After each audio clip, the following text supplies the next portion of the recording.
à toutes et à tous. Bienvenue à ce deuxième mardi de l'ESS autour de l'autogestion.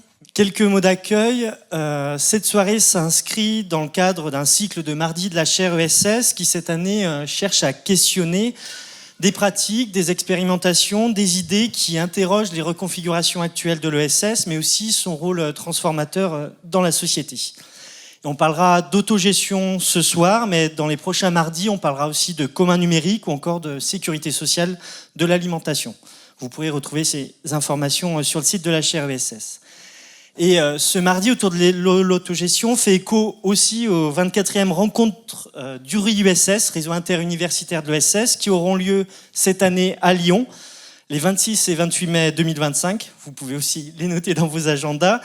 Et cette année, ces rencontres auront pour thème l'ESS au travail. Donc on reste en écho avec l'autogestion et plus précisément enquêter sur les pratiques de résistance, de transformation et d'émancipation. Et également une soirée qui s'inscrit dans le cadre des GECO qui tiennent actuellement à Lyon et qui ont pour fil rouge réparer, imaginer, rassembler. Et enfin, c'est Sciences Po Lyon qui nous accueille ce soir et que nous remercions au passage. Et j'en profite pour remercier l'équipe de la chaire ESS et notamment Fanny Lelon, qui a permis l'organisation de cette soirée. On va donc parler d'autogestion pour les quelques personnes, mais je ne suis pas sûr qu'il y en ait beaucoup qui ont plus de 70 ans, ou plutôt pour les passionnés d'histoire. L'autogestion rappelle peut-être des souvenirs autour de la Yougoslavie socialiste, l'expérience des LIP. Et plus largement, l'autogestion a été un mot d'ordre important dans les principaux partis, syndicats et mouvements sociaux des années 70.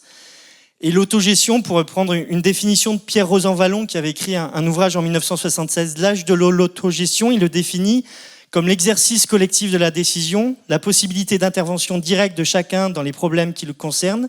Elle se conçoit comme la pratique vivante d'une démocratie véritable. On en reparlera peut-être parce que c'est une définition que vous utilisez dans votre bouquin aussi.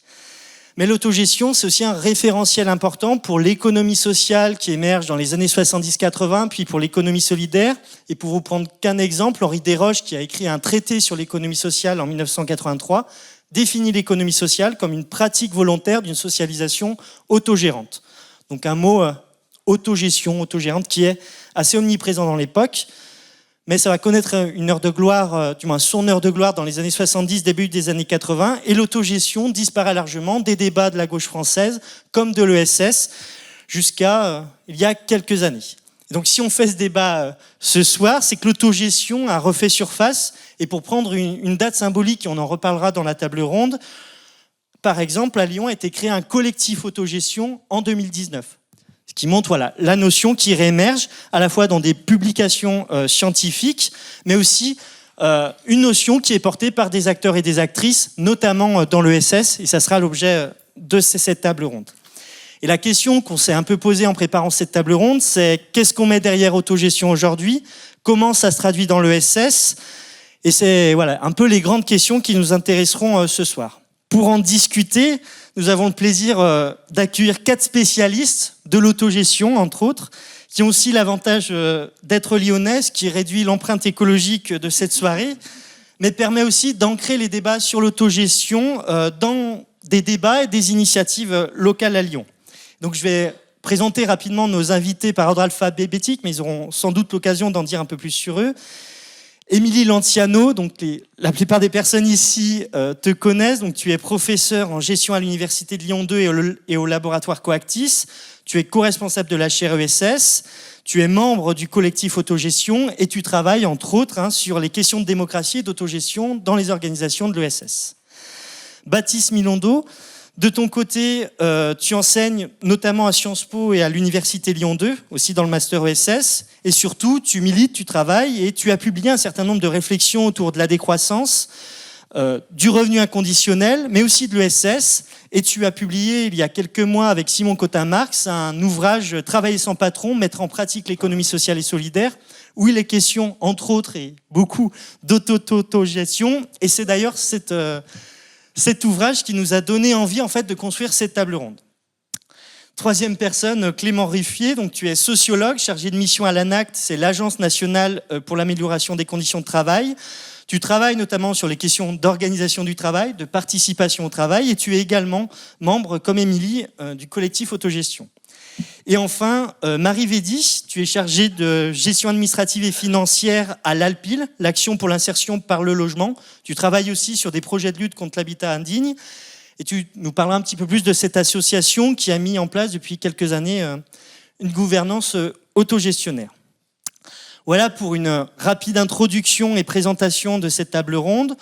On va avoir un débat pendant environ 1 heure, puis on prendra une demi-heure de discussion. Un débat organisé autour de 3 grandes questions. Et je vais lancer sur ce pas de course tout de suite la discussion avec une première question. Pourquoi s'engager? Pourquoi s'intéresser à l'autogestion aujourd'hui? Et je vais peut-être d'abord demander la parole, en tout cas laisser la parole à Baptiste pour que tu nous en dises un petit peu plus sur pourquoi avoir publié un ouvrage aujourd'hui sur le sujet, où il est notamment question d'autogestion, et qu'est-ce que tu mets, ou en tout cas vous mettez derrière cette notion-là. Émilie me demandait un instant si j'arrivais à me renouveler dans mes interventions, vu qu'on fait pas mal d'interventions avec Simon, mon co-auteur, autour de la sortie de ce livre. Je vais essayer d'innover. Du coup, pour expliquer un peu comment est-ce qu'on en est venu à écrire ce livre, en fait, en y réfléchissant, l'histoire est terriblement banale. Alors, vous savez, l'histoire, on peut toujours la réécrire, tout ça. Donc, je vous propose 3 histoires. La petite histoire, la grande histoire et la très grande histoire.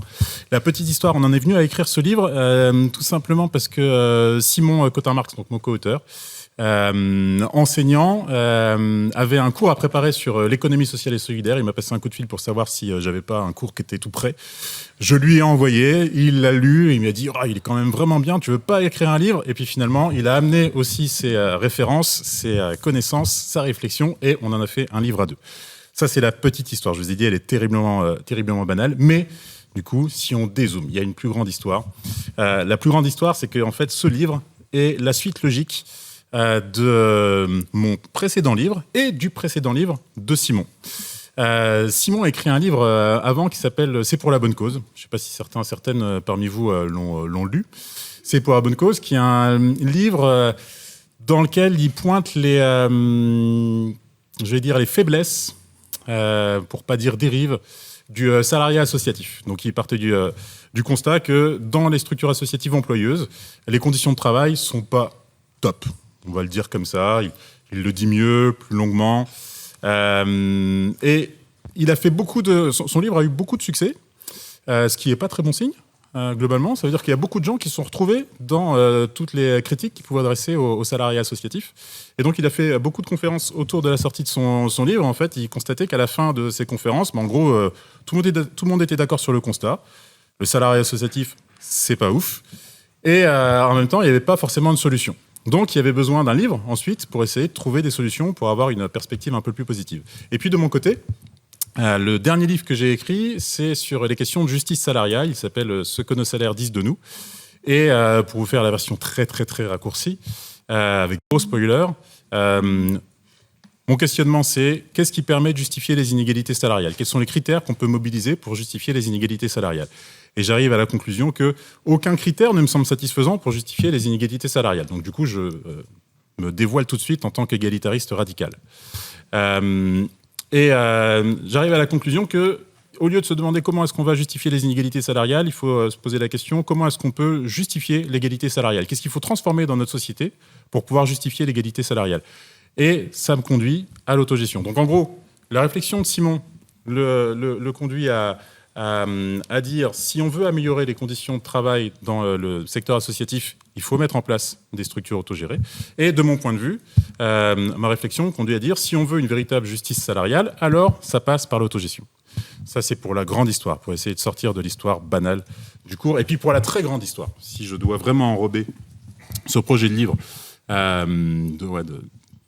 d'une dimension héroïque, je devrais dire que nous sommes tombés, Simon et moi, sur un article d'un certain Albert Meister. Je ne sais pas si certaines le connaissent, Albert Meister, qui était une star de l'autogestion, pour le dire comme ça, un sociologue qui a travaillé toute sa vie sur l'autogestion et donc a exploré plein de collectifs, plein d'initiatives, plein d'expériences dans le champ de l'autogestion. Et donc il a écrit plusieurs livres. Il a écrit un article notamment donc, qui est au tout début de notre livre qui s'appelle « Le songe égalitaire ». Et dans cet article, il explique que l'autogestion, ça ne marche pas, en substance.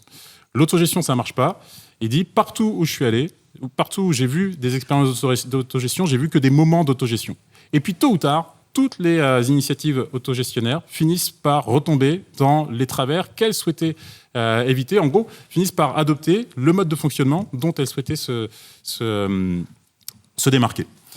Et il nous dit, ça échoue à chaque fois, et à chaque fois on recommence, et à chaque fois on échoue. Lui dit donc que l'autogestion est condamnée à échouer. Il dit ça donc à la fin de sa carrière et un petit peu déçu, désabusé, en voyant le verre du coup à moitié vide, en disant systématiquement ça échoue. Nous on décide de voir le verre à moitié plein.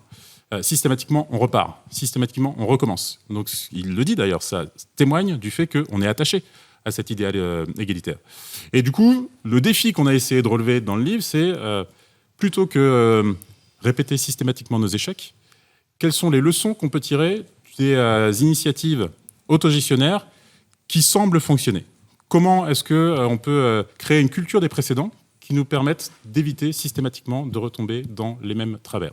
Donc ça, c'est pour la très très grande histoire, pour donner une portée héroïque à notre ouvrage. Et pour répondre à ta question, Sylvain, sur ce qu'on entend par autogestion, alors je suis content de pouvoir l'expliciter ici, parce que je pense que en relisant le livre, en fait, on le fait pas suffisamment dans le livre. C'est présent, mais en filigrane. Il n'y a pas de moment où... alors on cite Pierre Rosanvallon, on va citer Guattari également dans les références, dans les sources de l'autogestion, on cite Proudhon. Mais on ne dit pas exactement quels sont les critères qu'on mobilise. Et donc là, je dois citer 3 critères qu'on mobilise. Le premier critère, c'est la démocratie des concernés. L'autogestion repose sur la démocratie des concernés. Toutes les personnes qui se sentent concernées par la décision doivent pouvoir participer à cette prise de décision. Deuxième critère, c'est la question de la propriété partagée. Ça, c'est ce qui permet de faire la distinction aussi avec ce qu'on appelle l'autogestion néolibérale, ce qu'on va retrouver dans les entreprises libérées, notamment, où vous avez un patron qui, généreusement, décide d'accorder un peu de démocratie, ou même beaucoup de démocratie, à ses salariés. Le problème étant que si ce patron décide de ne plus accorder cette démocratie à ses salariés, eh ben, en fait, il peut la reprendre, par simple décision, par simple fait du prince. Là, dans le cadre de l'autogestion, alors qu'on appelle émancipatrice, il faut que la propriété soit partagée. Et puis le dernier critère qu'on mobilise, avec Proudhon notamment, c'est la détestation de toutes les formes de domination. Donc en gros, l'autogestion repose sur le refus des hiérarchies. C'est les 3 critères qu'on va mobiliser. Démocratie des concernés, propriété partagée, refus des hiérarchies. Merci beaucoup pour cette présentation très claire. Peut-être qu'on va passer à Clément. Tu participes avec Émilie au collectif Autogestion. Et est-ce que tu pourrais nous en dire un peu plus sur ce collectif et votre place aussi en tant que chercheur dans ce collectif pour qu'on... Merci. J'ai beaucoup aimé ta présentation en 3 niveaux. Donc je vais me risquer un petit plagiat et essayer de les reprendre aussi pour vous parler de ce collectif Autogestion. Alors la toute petite histoire de ce collectif Autogestion, c'est une rencontre entre plusieurs personnes, plus précisément un praticien de l'autogestion qui avait testé cette modalité dans le café dans lequel il travaillait et qui souhaitait travailler un peu plus à d'abord analyser ce qu'il vivait et puis aussi, pourquoi pas, essayer de le diffuser. Également un consultant qui travaillait sur ces notions-là et qui souhaitait aussi bien le mettre en place dans sa structure que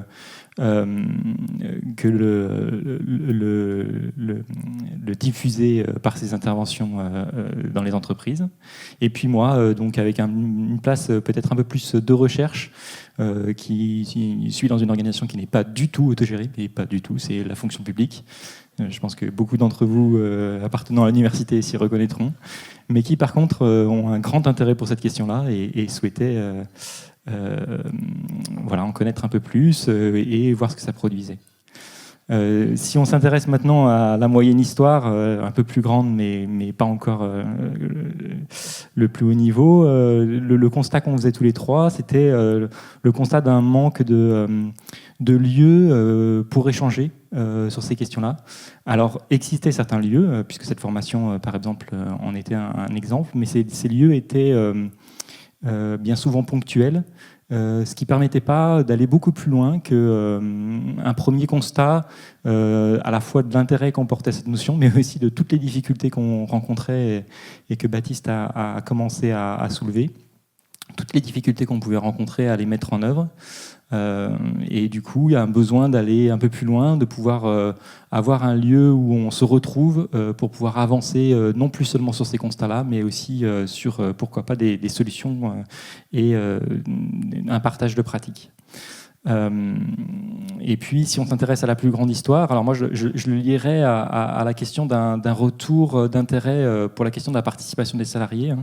Comme l'a bien dit Sylvain, cette question-là, elle a connu un vrai âge d'or dans les années 70-80, avant de disparaître quasiment complètement, comme toutes les questions d'organisation du travail, avec la montée des questions des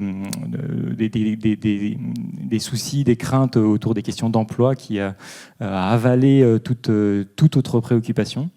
Mais on note effectivement depuis, disons, le milieu des années 2000, 2005, 2010, un retour d'intérêt pour ces questions-là, qui s'est traduit notamment, en tout cas l'élément le plus visible a été cette vague de mode managérial autour de l'entreprise libérée, hein, avec énormément d'articles autour de cette notion, beaucoup d'entreprises qui s'y sont rattachées, mais qui finalement est que la partie immergée de l'iceberg, avec un double mouvement de mon point de vue. D'abord une vraie demande des côtés des salariés de recherche de sens qui se traduit notamment par un regain d'intérêt pour à la fois les objectifs que l'on sert en travaillant, mais aussi les formes que prend notre travail et la place que l'on a dans ces formes-là. Et donc ça, c'est extrêmement fort, mais cette demande-là, elle trouve un écho, une forme d'écho aussi du côté patronal, avec des directions qui, dans un mouvement de recherche de différenciation dans des marchés de plus en plus concurrentiels, souhaitent trouver de ce côté-là de nouvelles marges et contrairement aux autres vagues de participation hein, qui étaient plutôt centrées sur des objectifs de gain de productivité dans un premier temps et puis de gain de qualité dans un second temps, là ce qui est visé par les entreprises c'est des notions comme l'agilité, la capacité d'innovation et donc on va solliciter les collectifs comme on les appelle à ce moment-là les communautés, hein, c'est le terme qui est le plus souvent employé, pour renouveler les manières de faire, les produits, les services de l'entreprise et arriver à s'adapter dans un cercle d'innovation qui est pensé de plus en plus court. Une fois qu'on a dit ça, du coup, l'idée était effectivement de créer un collectif. Et ce collectif, il s'est basé sur plusieurs partis pris. Le premier et peut-être le plus important, c'était qu'on voulait parler de l'autogestion au travail, centré sur le travail en faisant l'hypothèse que les enjeux de travail avaient une importance forte sur l'autogestion. Et effectivement, je pense que l'histoire du collectif l'a largement montré. On a trouvé de nombreuses questions qui ont interrogé l'autogestion dans un angle beaucoup plus concret au travers cet angle-là. Le deuxième parti pris qu'on avait, c'était le fait de ne pas partir d'une définition a priori de l'autogestion. D'ailleurs, à l'origine, entre les groupes de fondateurs, l'idée était plutôt de travailler sur toutes les formes horizontales. Et puis, en fait, au fur et à mesure, en rassemblant les personnes, l'autogestion a émergé comme étant le thème central qui rassemblait tout le monde. Donc l'idée était finalement de rassembler des personnes qui se sentaient concernées par ce terme-là, plutôt que définir a priori les caractéristiques des organisations qu'on souhaitait rassembler. Enfin, il y avait cette question d'une symétrie entre les savoirs chauds et savoirs froids. Donc l'idée qu'il y ait une place dans ces collectifs à la fois pour des praticiens, mais aussi pour des personnes qui avaient plutôt un regard avec du recul pour avoir aussi à la fois des retours d'expérience, mais aussi pouvoir monter en généralité. Merci pour ce retour sur le collectif autogestion. Et maintenant, on va passer à toi, Marie, pour que tu nous expliques un peu, un peu plus ce que c'est l'Alpil et pourquoi vous avez décidé collectivement de vous engager dans l'autogestion depuis quelques années. Merci. Alors d'où je parle, moi je suis salariée de l'Alpil depuis 7 ans. J'ai exercé différentes fonctions dans l'association. L'Alpil, c'est une association qui a été créée en 1979, donc on a 45 ans. Elle a pour objectif l'accès de tous et toutes à un logement digne. Donc concrètement, on milite pour le droit au logement, sa mise en œuvre, son effectivité, son évolution. Ça se traduit par un gros travail d'accompagnement de personnes mal logées, accompagnement aux démarches, accompagnement aux droits, mais on fait aussi un travail d'accompagnement des collectivités dans la mise en œuvre de leur politique publique. Alors on a plusieurs champs d'intervention. Nous, on appelle ça des missions, mais ça fait un peu christique. La prévention des expulsions locatives, la lutte contre le sans-abrisme, la lutte contre l'habitat indigne et le traitement des situations d'incurie dans le logement. En 2-3 chiffres, du coup, on a 45 ans, on est 27 salariés avec un budget d'1,7 million à peu près. Et l'année dernière, on a reçu plus de 4000 ménages et on en a accompagné à peu près la moitié. Et j'oubliais 10 membres du conseil d'administration. Alors, je ne sais pas si ça répond à la question de pourquoi on s'est engagé dans l'autogestion. Je pense que c'est une histoire longue à l'Alpil, mais j'y reviendrai peut-être après.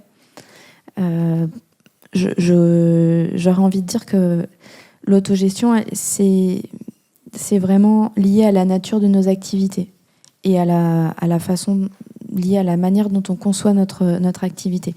C'est vraiment la pratique qui nous a donné cette forme-là et pas l'inverse. L'ADN de l'association, c'est ce qu'on définit comme la double posture, c'est-à-dire que chaque salarié va travailler à la fois sur le terrain, auprès des personnes, et aussi auprès des institutions dans un travail de représentation politique. Et c'est chaque salarié individuellement qui va assurer cette double posture. Parce que on a vraiment un travail social qui est enchâssé dans le politique et le politique qui est enchâssé dans le travail social. Donc on a une forme d'absence de division des tâches. Alors, c'est pas complètement vrai, mais en tout cas, absence de division des tâches entre les tâches de direction et les tâches de travail social de terrain. Parce qu'on se dit que c'est parce qu'on est sur le terrain qu'on est pertinent à parler aux politiques des problèmes que rencontrent les personnes. Alors, ça donne des trucs concrètement. Le matin, vous pouvez être dans un bidonville et puis l'après-midi, en rendez-vous avec le préfet du Rhône. Ça peut donner des choses comme... un appel d'offres, du coup c'est l'ensemble des salariés qui travaillent sur une mission qui vont faire le travail de veille de l'appel d'offres, qui vont discuter de si c'est pertinent d'y aller ou pas, qui vont présenter à l'équipe leur positionnement et puis qui vont répondre collectivement si l'équipe leur dit oui. Ou alors le recrutement on le fait, c'est des équipes de salariés tournantes qui le réalisent. À chaque fois c'est 2 fois 3 salariés. Et ça se fait en fonction des missions, en fonction des disponibilités, des appétences. Tous les salariés peuvent lire les CV, on les classe. Ensuite, il y a 2 fois 3 salariés qui font les entretiens avec les candidats. C'est parfois soutenu par la présence d'un ou une administratrice, mais pas systématiquement. Donc ça, voilà, c'est tout un tas de tâches comme ça qui tournent entre nous. Ça pose une forme d'égalité entre les salariés. Ça pose une horizontalité et une absence de lien hiérarchique, d'où découle, à mon avis, le fonctionnement autogestionnaire de notre association. Merci pour cette première entrée en matière dans l'Alpil. On va poursuivre la discussion avec une deuxième grande question autour de quelle forme prend cette autogestion. Et on va continuer avec toi, Marie. Donc, tu nous expliquais un peu pourquoi, quelles sont les raisons qui expliquent votre engagement dans l'autogestion. Mais est-ce que tu pourrais nous dire un peu plus sur comment cette autogestion a pris forme, comment elle a évolué et quelle forme elle prend aujourd'hui assez concrètement? Comme je le disais juste à l'instant, l'autogestion à l'Alpil, c'est quand même de l'histoire ancienne. Je pense que c'était présent dans l'ADN de l'association dès sa création. Même si c'est pas ce mot-là que j'ai retrouvé dans la bouche des anciens et des anciennes. J'ai plutôt entendu parler de cogestion ou de collégialité. Alors, on peut mettre plein de choses différentes derrière, mais il y a quand même un fil conducteur historique de cette idée que c'est vraiment les salariés réunis en réunion d'équipe qui prennent la majorité et la plus grande part des décisions. Et ça se joue à l'endroit de la réunion d'équipe du lundi matin. Donc, il y a cette expression de « c'est la réunion d'équipe, le chef de l'Alpil ». Et ça, c'est vraiment un invariant depuis la création de l'association. On a aussi historiquement un conseil d'administration qui est soutien, ami, militant de l'Alpil, avec vraiment cette fonction de soutien à l'équipe et au projet associatif. Donc ça sort pas de nulle part. Après, sur l'histoire plus courte, la forme qu'on a aujourd'hui, elle est venue répondre à un problème de gouvernance qu'on a rencontré il y a quelques années. Je pense que ça s'explique par la croissance de notre taille, de notre activité, et du coup concrètement de la taille de l'équipe. Parallèlement à ça, une difficulté à renouveler le conseil d'administration, des membres du CA qui s'essoufflaient un peu, et des tensions qui sont apparues entre certains membres du conseil et l'équipe salariée, ou en tout cas une forme de décalage. À mon avis, ce décalage, il vient du fait que on a un CA qui est historiquement un soutien de l'équipe, et en même temps, avec la croissance de l'activité, il y a eu une croissance des tâches de gestion, des administrateurs qui n'avaient pas envie, en tout cas pour la plupart, d'assumer des tâches de gestionnaire, avec les responsabilités aussi que ça comporte, qui ne sont pas négligeables. Et du coup, c'est pas pour rien que ces tensions, elles se sont cristallisées dans l'instance qu'on avait à l'époque, qui était l'instance du bureau. Donc, truc très classique des associations, un conseil d'administration qui désigne des membres et qui délègue la gestion quotidienne de la structure à un bureau. Notre bureau, il était composé de 3 administrateurs et 3 salariés tournants qui représentaient l'équipe et qui avaient une voix consultative. Donc, des tensions, un décalage. Finalement, la forme associative classique qu'on avait, donc avec un CA, un bureau, des adhérents, elle n'était plus trop adaptée à la réalité concrète de l'asso et il a fallu mener un boulot de formalisation en fait de ce que c'était cette autogestion à nous, et ça s'est conclu par l'adoption de nouveaux statuts. C'est vrai qu'en lisant ton livre, Baptiste, moi je me suis vraiment retrouvée dans la description que tu fais de la SCOP. Je pense qu'on peut dire que notre organisation, sous plein de prismes, elle se rapproche plus d'une SCOP que d'une association. Donc, en chemin, on s'est posé la question de passer en SCOP. Parce que il y a un moment, ça paraissait pertinent. On a fermé cette porte pour 2 raisons. La première, c'est que ça posait problème pour percevoir des subventions privées. Et on avait peur aussi que ça rebute les financeurs publics. Et puis, il y avait un enjeu plus éthique à se dire, le logement, c'est un bien commun. On n'est pas une activité marchande. On ne veut pas rentrer dans le champ du commercial. Donc finalement, on a choisi de rester une asso, mais on s'est vraiment beaucoup posé la question. Et puis, on a aussi, chemin faisant, on a aussi travaillé avec une avocate qui a été un grand soutien. Et on a bossé sur des questions assez précises, notamment la question de la responsabilité juridique. Ça veut dire quoi la responsabilité ? Quelles sont les responsabilités que portent les membres d'un conseil d'administration ? Sous quelles conditions elle peut se déléguer ? Et puis, on a aussi exploré la question de la participation possible des salariés à une forme associative. Et ça, peut-être j'y reviendrai dans la discussion, mais j'ai l'impression que c'est là qu'on a quand même un peu touché les limites de la forme associative. Concrètement, aujourd'hui, ça ressemble à quoi l'autogestion chez nous ? Ça veut dire que y a pas de lien hiérarchique, en tout cas pas de lien hiérarchique formel entre les membres de l'asso, donc c'est-à-dire pas de lien hiérarchique entre les salariés, pas de lien hiérarchique entre les administrateurs et administratrices, et pas de lien hiérarchique entre salariés et administrateurs. Ça veut dire, mais ça je le disais un peu tout à l'heure, qu'il y a un partage et un portage collectif des fonctions de gestion, de représentation, de direction. Donc il n'y a pas de division des tâches, en tout cas entre le terrain et puis la direction. La capacité de tout le monde à participer aux décisions collectives, ça se joue notamment en réunion d'équipe. Des formes de travail un peu par projet, c'est-à-dire que en fonction des projets et des décisions qui vont en découler, on va réunir un groupe de travail ad hoc, on va aller chercher les personnes qui sont les plus légitimes ou les plus compétentes, et on ne va pas s'interdire d'aller chercher aussi des personnes à l'extérieur. Et puis du coup, ça passe par des espaces de régulation à différents niveaux. Donc la réunion d'équipe, ça j'en ai déjà parlé. Des réunions de pôle, chaque mission a ses petites réunions. Des groupes de travail mixtes, pérennes ou pas. Des séances d'analyse de la pratique. Et puis beaucoup de temps informel. Ça c'est vraiment un truc qui est indispensable dans notre organisation. De manière formelle, ça s'est traduit par des nouveaux statuts.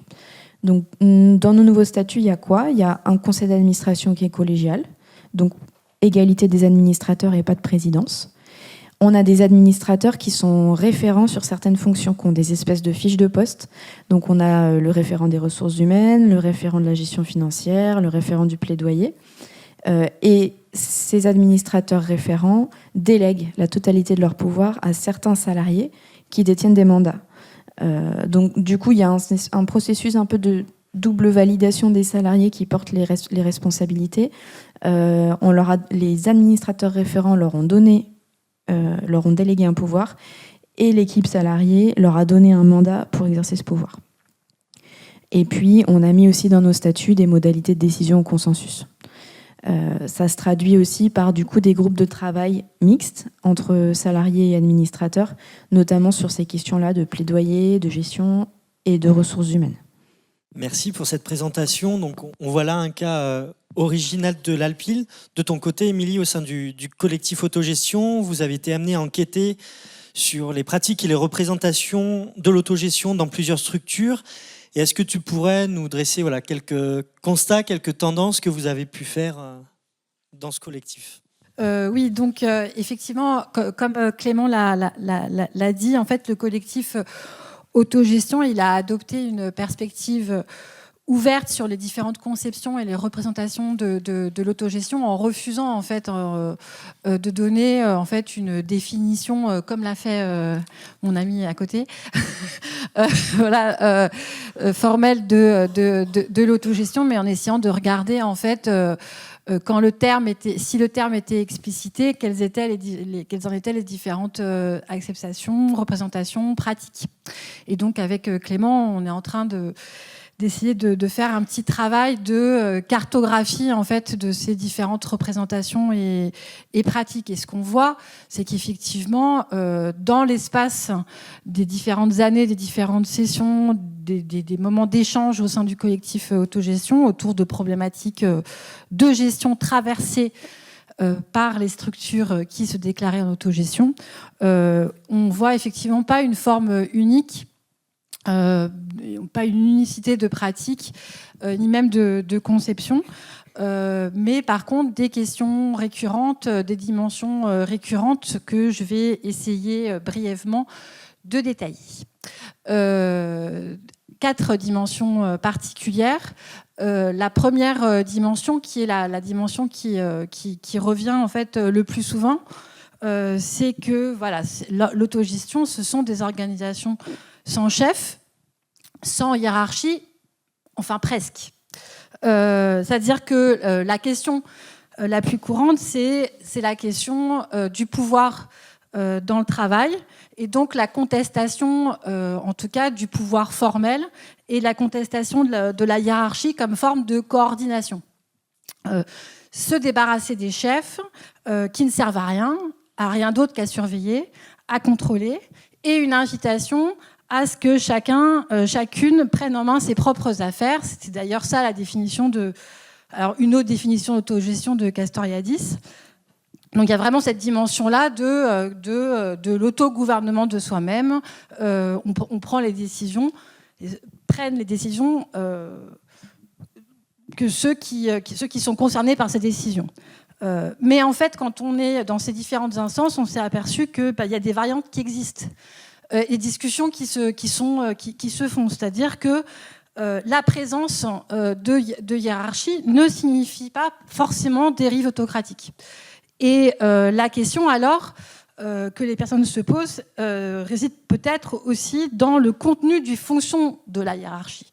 Et donc, à quoi sert la hiérarchie ? Est-ce que c'est à quoi sert le chef ? Est-ce qu'il sert à représenter l'organisation ? Est-ce qu'il sert à centraliser, distribuer l'information ? Ce que je veux montrer ici, c'est qu'en fait, il y a un invariant sur cette question du pouvoir et de la hiérarchie, c'est de rendre visibles les structures de pouvoir pour les encadrer, pour les réguler, et avec finalement après des formes différentes de pratiques qui vont, une diversité qu'on va voir apparaître. Donc ça, c'est la dimension qu'on voit le plus souvent. On a une deuxième dimension où en fait les organisations autogestionnaires seraient une organisation en fait où tout le monde fait tout, enfin presque, encore une fois. Ici, à côté de la question de la coordination du travail, c'est la question en fait de la division du travail, la question de la spécialisation. Transformer l'organisation, certes, mais il faut aussi transformer le travail, en notamment rompant les corps de spécialité qui tendraient à isoler les personnes par spécialité, par compétence, par diplôme, par stratification qui résulte d'autre chose que de l'organisation elle-même, avec une hiérarchie des tâches, etc., etc. Ces questions, elles sont pas si anodines que ça, puisqu'en fait, elles permettent de fait comme il me semble que Marie l'a dit, cette question de questionner la façon dont le travail est organisé, ça permet de repenser aussi la nature du travail et la nature de la mission qui est recherchée. De fait, on va essayer de mettre en place une certaine polyvalence, ou en tout cas de redéfinir l'organisation du travail en lien avec la mission et en lien avec sa nature même, qui fait que de fait, les expériences autogestionnaires vont aussi différer en fonction de la nature de la mission et la nature de l'activité. Deuxième chose, cette question de la spécialisation du travail versus polyvalence, elle est pas si anodine que ça, parce qu'elle implique aussi des modes de structuration plus larges que l'organisation. Derrière les principes de spécialisation du travail, on a aussi une hiérarchisation des rémunérations et des salaires. Et donc, quand on commence à réfléchir à la façon dont l'organisation du travail est pensée, eh bien, on est obligé automatiquement de commencer à réfléchir à la hiérarchisation des rémunérations. Et autre fait que cette question de la spécialisation du travail qui n'est pas si anodine, on va vite en fait commencer à repenser aux frontières de l'organisation. En fait, je mets en place dans mon organisation un principe de polyvalence, ou en tout cas de moindre spécialisation du travail. Très bien, mais est-ce que ça signifie pas que au niveau de mon organisation, je travaille en polyvalence, mais ça veut dire que je vais externaliser certaines fonctions qui, elles, resteront parcellisées ou dégradées, etc., etc. Donc, ce qu'on voit à travers rapidement ces questions-là de spécialisation du travail, on voit encore une fois qu'il y a effectivement des organisations qui vont effectivement mettre en place une parfaite polyvalence, mais aussi, encore une fois, aussi des structures qui vont, pour des problématiques de reconnaissance, pour des problématiques pratiques de gestion quotidienne des dossiers, en fait, réfléchir à des formes où on va avoir une rotation des tâches, et avec des mandats qui vont être donnés à des personnes et de circulation de l'information. Donc ce deuxième niveau, il est un peu plus sophistiqué. On le voit apparaître, c'est ce que je suis en train de décrire, c'est comme des petites des briques qui se superposent. Troisième niveau, qui est la question de la régulation et des outils qui sont utilisés pour faire fonctionner l'organisation. Et donc, je parle ici des dispositifs de gestion, des régulations, pour prendre en charge en particulier les questions administratives, les questions réglementaires, les questions organisationnelles. Comment on s'occupe de la question de la paye? Comment on s'occupe de la question de la rémunération? Où se trouve la question de la responsabilité employeur? Est-ce qu'on a un DRH? Est-ce qu'on a une DRH? Est-ce qu'on va collectiviser certaines fonctions de gestion administrative et de gestion réglementaire? Donc ici, encore une fois, on a une variété de réponses. Derrière cette question-là se pose la question de la standardisation des outils de gestion, et on va avoir des pratiques différentes on va voir apparaître une logique qui, si j'ai le temps, je reviendrai rapidement dessus, une logique d'expérimentation, où l'idée, ça va être de concevoir ses propres outils et ses propres dispositifs de gestion, sur la base d'un savoir qu'on va construire par la pratique, ou alors on va, grâce à un contrôle démocratique, en fait, utiliser des outils, avoir une direction des ressources humaines, mais qu'on va encadrer, réguler, de la même façon qu'on peut encadrer la hiérarchie. Quatrième niveau, qui est alors le degré le plus élevé, donc si on a les 4 niveaux encadrés, alors là on arrive à une conception sans doute de l'autogestion radicale, c'est effectivement la question de la propriété. Parce que si j'ai réfléchi sur la coordination de la hiérarchie, si j'ai réfléchi sur la spécialisation du travail, si j'ai outillé mon organisation, effectivement, la question de la gouvernance ou la question de la structure de la propriété de l'organisation, elle est encore à se poser. Et encore une fois, au sein du collectif autogestion, on a vu apparaître des dissensions. Pour certains, et des dissensions qui recouvrent aussi des choses qu'on voit un peu dans la littérature ou dans les grandes discussions. Pour certains, rendre le travail et l'organisation véritablement démocratique, en supprimant les pouvoirs formels, en encadrant les pouvoirs informels, rendrait la question de la propriété obsolète. Finalement, si on a un contrôle salarial, finalement, en fait, on n'aurait plus de capacité. Les patrons, en fait, n'auraient plus de responsabilité, etc. Évidemment, comme tout de suite l'a dit, comme tu as dit tout de suite, bah évidemment, bien sûr, mais c'est du pouvoir qui est temporaire et à tout moment, on peut avoir une prise de contrôle. Mais il y a dans les échanges qu'on avait, il y a vraiment cette idée de on peut démocratiser le travail. Et par la démocratisation du travail, ça permet une démocratisation économique. À l'inverse, la propriété collective, du coup, serait et donc des statuts qui vont instaurer en fait et qui vont encadrer cette propriété collective, serait un moyen en fait pour garantir l'autogestion. Alors là, moi, là encore une fois, c'est sans doute une condition tout à fait nécessaire, mais sans doute pas non plus suffisante, puisque on a beaucoup le cas de coopératives qui sont dotées de structures coopératives, mais où on n'a pas de démocratie au travail, et où les modes de décision, les modes d'organisation du travail sont loin d'être démocratiques. De fait, dans les coopératives, les salariés détiennent le capital, mais leur identité, elle est en tant que propriétaire du capital et pas en tant que salarié. Donc du coup, on n'a pas non plus une démocratisation du travail. Voilà ces 4 petits critères qu'on peut empiler ou pas et qui créent un peu de diversité. Juste pour terminer, de fait, dans ces 4 dimensions-là, en fait, il me semble qu'on retrouve des éthiques en commun, en revanche, des éthiques de l'expérimentation. Il s'agit en fait d'expérimenter par la pratique, ne pas se laisser déterminer par des référents extérieurs, une éthique de la responsabilité, où on est responsable et on veut être responsable des actions qu'on mène au niveau de notre organisation en tant que salarié, en tant que dirigeant ou en tant que personne.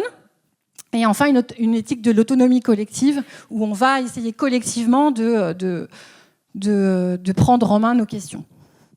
Merci. Donc on a pu voir le cas de l'Alpil, et là, 4 grandes dimensions qui se traduisent aussi par 4 éthiques. Et peut-être de ton côté, Baptiste, dans quelle mesure ça fait écho à des débats, des expériences, des tensions que vous avez donné à voir dans votre livre? En tout cas, voilà, peut-être une réaction à chaud. Ouais, quelques points de réaction. Alors, par rapport aux 4 critères que tu viens de lister, Émilie, sur la hiérarchie, alors quand tu dis pas de hiérarchie, enfin presque,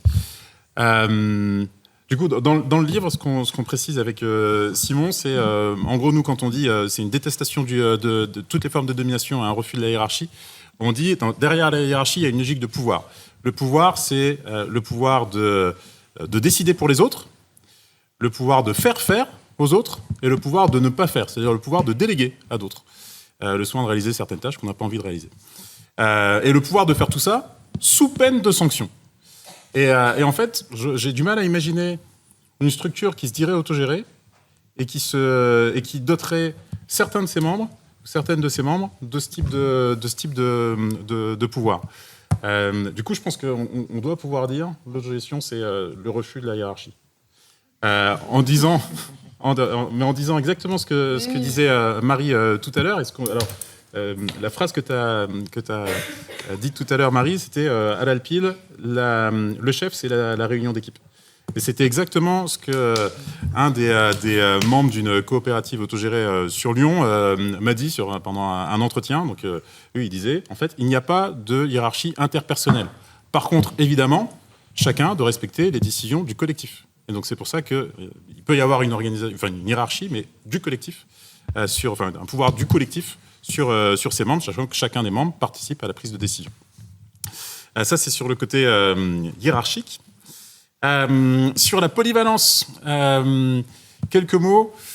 Nous, ce qu'on dit, donc là, avec Simon, dans le livre, on a toute une longue partie sur la question de la polyvalence. Ce qu'on dit, c'est la polyvalence, c'est la norme.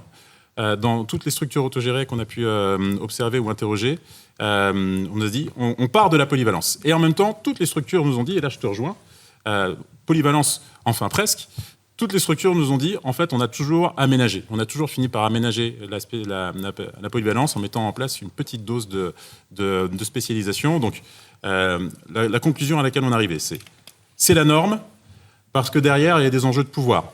C'est-à-dire que si je suis dans une structure autogérée et que je suis le seul à m'occuper de la comptabilité, par exemple, je vais avoir un gros avantage en termes d'information sur tous mes collègues. Donc, il y a un enjeu de pouvoir derrière.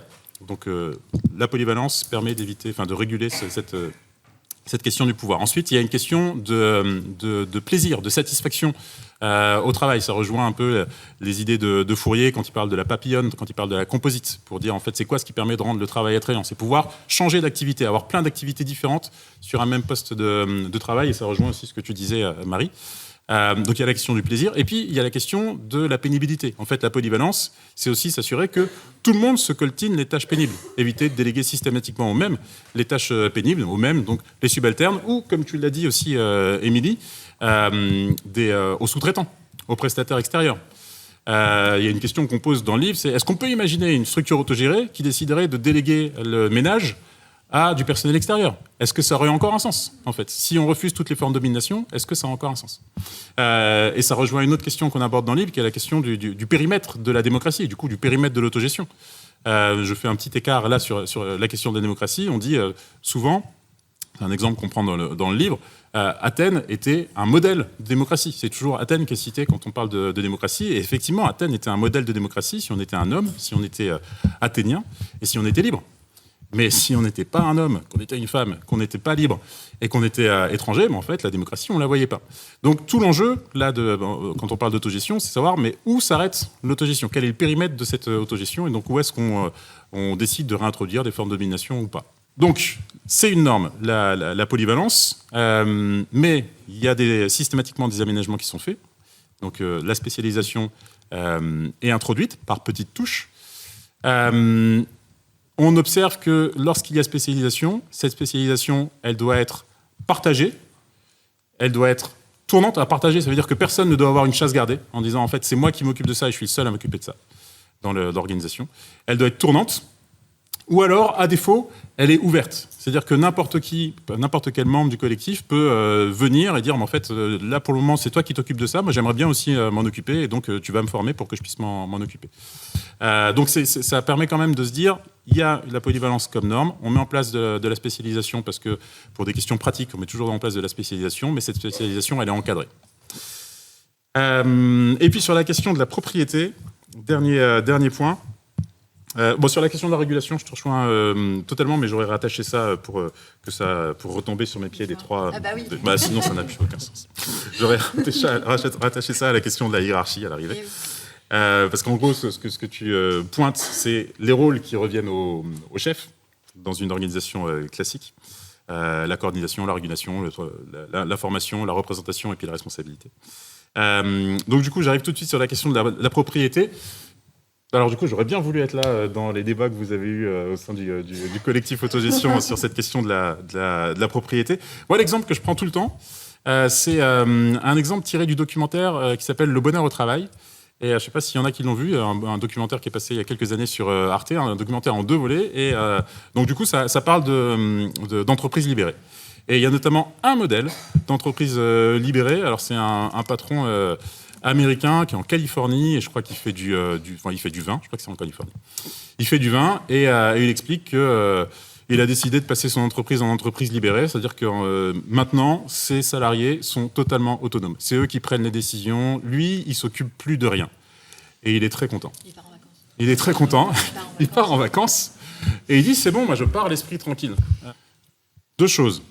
D'une part, je comprends qu'il soit content. Alors moi, j'ai un rapport très contrarié au travail. Effectivement, si j'avais la possibilité de dire, mais en fait, démerdez-vous, c'est vous qui allez faire tout le boulot, et puis en fait, moi, je pars en vacances, je serais ravi de le faire. Et à l'arrivée, c'est lui qui empoche les bénéfices, si bénéfice il y a, puisqu'il est propriétaire. Et deuxième chose, ce que je disais tout à l'heure, si à un moment, ça lui convient plus, ce deal, en fait, il revient de vacances et il dit, c'est fini. En fait, maintenant, c'est moi le chef et c'est moi qui reprends le pouvoir. Du coup, si on se dit, en fait, la démocratisation du travail est la première étape avant la remise en cause de la propriété privée, individuelle et lucrative, je pense qu'on est un peu trop optimiste. Et j'aurais du coup tendance à dire, c'est plutôt... il faut prendre au sérieux la question de la propriété privée. Et donc c'est pour ça que je dis... un des éléments de définition d'autogestion, c'est la propriété partagée. Il faut prendre au sérieux donc, cette question de la propriété privée, et j'aurais tendance à dire, commençons par remettre en cause de manière assez radicale la propriété privée individuelle et lucrative, et il sera beaucoup plus simple ensuite de réorganiser le travail comme on l'entend, et c'est exactement ce qui se passe logiquement dans les coopératives. D'où un dernier point, je disais j'avais mon dernier point, mais en fait j'ai un dernier point, sur les coopératives. Je mets juste en garde, notre livre consiste essentiellement, si d'aventure vous voulez l'acheter et le lire, je vous dis tout de suite ce que vous ne trouverez pas dans le livre. C'est pas un manuel où on dit c'est ça qu'il faut faire, ça, et ça va marcher à tous les coups. Le livre consiste essentiellement à pointer plein de points de vigilance. En gros, ce qu'on a pu observer dans tous les collectifs qu'on a interrogés, c'est plein de problèmes. Plein de problèmes qui ont été rencontrés par les différentes structures et la manière dont les structures ont essayé de gérer, tant bien que mal, ce type de problème. Donc on pointe des points de vigilance. Et typiquement, pour les coopératives, gros point de vigilance. En fait, il est tout à fait possible de faire une coopérative qui n'a à peu près rien de coopératif. Je donne 2 exemples. Le mois dernier, je faisais une présentation du livre à la librairie des Volcans, qui est une librairie coopérative à Clermont. Librairie des Volcans, qui a transformé récemment son mode de fonctionnement et qui a transformé ce mode de fonctionnement précisément parce qu'auparavant, c'était une coopérative qui n'avait de coopérative que le nom. C'est-à-dire que quand on crée une coopérative et que seuls quelques salariés, parmi l'ensemble des salariés, sont au sociétariat, sans doute qu'il y a un problème. Quand systématiquement des candidatures de salariés sont refusées, donc candidatures de salariés au sociétariat sont refusées, c'est sans doute qu'il y a un problème. Et je donne un autre exemple, alors je ne citerai pas son nom, mais j'ai un bon copain lyonnais qui a créé il y a quelques années une coopérative. Je tairai également le nom de cette coopérative. Ouais, alors du coup, à la librairie des Volcans, il y a eu un changement de gérance avec un système là, de cogérance qui a été adopté avec une personne extérieure qui a été recrutée spécifiquement pour réorganiser le mode de fonctionnement de la librairie, avec en plus une volonté d'intégrer davantage de salariés, d'intégrer les salariés et le plus possible de salariés au sociétariat. Ouais, au lieu que ce soit juste un privilège réservé à quelques-uns qui auraient ce qu'on appelle des auxiliaires, du coup des salariés non coopérateurs qui contribuent à faire fonctionner leur entreprise. Et là, du coup, l'autre exemple, donc c'est un copain qui a créé une coopérative, en fait, rétrospectivement, donc il l'a créé il y a 20 ans maintenant, et rétrospectivement, il se dit, j'aurais jamais dû créer une coopérative. Et je lui dis, effectivement, tu n'aurais jamais dû créer une coopérative, parce qu'au départ, ils l'ont créé... J'essaye de pas trop en dire pour qu'ils ne puissent pas être identifiés. Ils l'ont créé, ils étaient trois copains à l'issue de leurs études. Et ils créent cette entreprise à trois. Et évidemment, ils se disent, on va créer une coopérative, ils sont plutôt de gauche, tout ça. On va créer une coopérative, il n'y aura pas de problème de pouvoir entre nous, c'est cool. Et puis petit à petit, en fait, malheureusement, l'entreprise marche très bien, ce qui fait qu'ils embauchent. Et ils finissent par... et certains salariés finissent par dire, en fait, c'est cool la coopérative, est-ce qu'on peut en être ? Et systématiquement, ils disent non. Ils disent non parce que derrière, il y a des enjeux de pouvoir. En fait, ils se disent, à partir du moment où on ouvre le sociétariat à d'autres, en fait, ça ne sera plus notre entreprise. Ça sera une entreprise collective. Et à l'arrivée, du coup, ils sont toujours en scope. Et ils passent toujours à la révision coopérative, alors que, dans les faits, ils ne respectent pas l'esprit de la loi des scopes, sachant que lorsque les législateurs ont posé la loi de 78 sur les scopes, avant la loi de 2014, ils se sont dit, on va évidemment pas mettre que les salariés ont un accès de droit au sociétariat, parce que c'est l'évidence. Évidemment, dans les statuts coopératifs, c'est comme ça que ça doit fonctionner. Et donc, du coup, puisque c'est pas dans la loi, en fait, on a la possibilité de refuser systématiquement l'entrée de salariés au sociétariat. Donc, du coup, gros point de vigilance, il y a les statuts.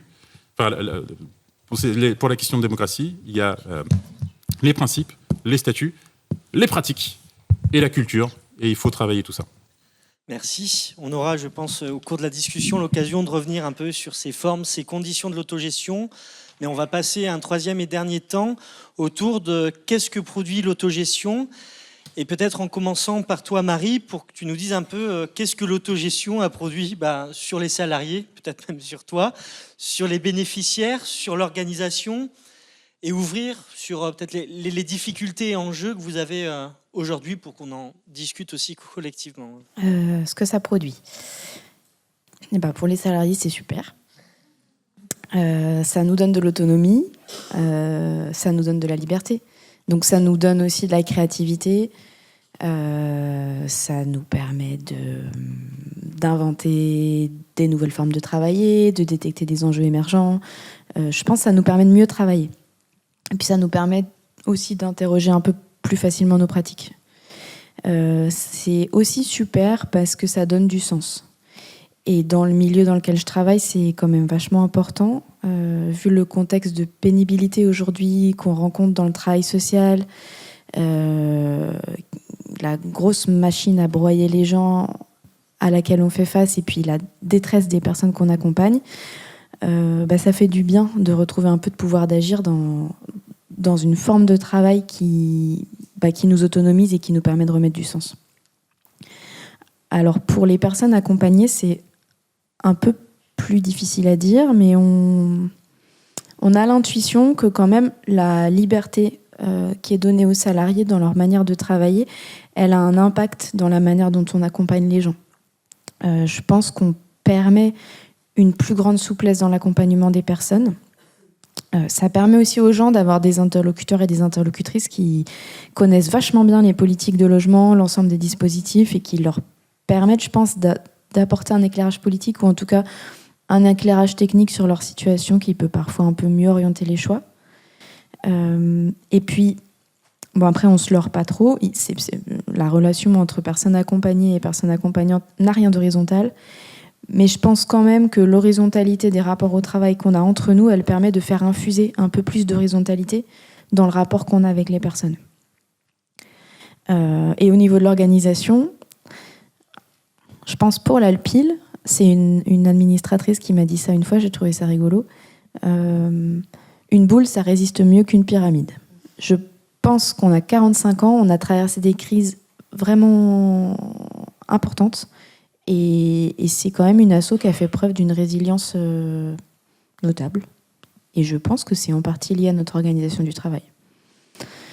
Après, on a plein de questions, plein de difficultés, plein de limites. Alors, la première limite, Baptiste, c'est qu'on externalise le ménage.